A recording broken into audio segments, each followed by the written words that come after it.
Why doesn't somebody fight the drug price situation, meaning equalization? There's a term, it's called equalization. Nobody wants to mention that term. And I'm not knocking the drug companies. I'm really more knocking the countries than the drug companies, because they're forced to do things. But the drug lobby is the strongest lobby in this country, they say, the drug lobby. It's between that and lawyers. And they have a lot of power. But starting today, the United States will no longer subsidize the health care of foreign countries, which is what we were doing. We're subsidizing others' health care. Countries where they paid a small fraction of what, for the same drug, that what we pay many, many times more for. And we'll no longer tolerate profiteering and price gouging from Big Pharma. But again, it was really the countries that forced Big Pharma to do things that, frankly, I'm not sure they really felt comfortable doing. But they've gotten away with it, these countries. European Union has been brutal.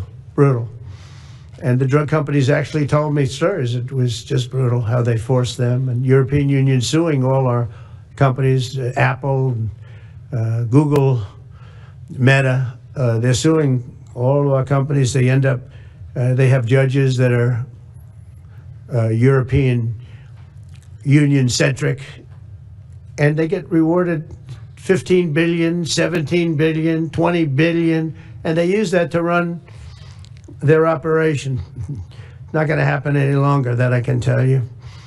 So what's been happening is we've been subsidizing other countries throughout the world, not just in Europe, throughout the world. European Union was the most difficult, from what I understand. I am doing this for the American people. I'm doing this against the most powerful lobby in the world, probably, the drug lobby, drug and pharmaceutical lobby.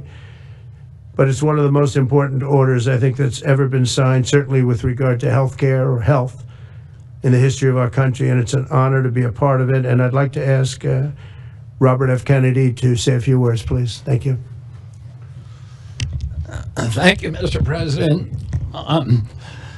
This is an extraordinary day. This is an issue that, I grew up in the Democratic Party, and every major Democratic leader for 20 years has been making this promise to the American people. This was the fulcrum of Bernie Sanders' runs for presidency, that he was going to eliminate this discrepancy between Europe and the United States.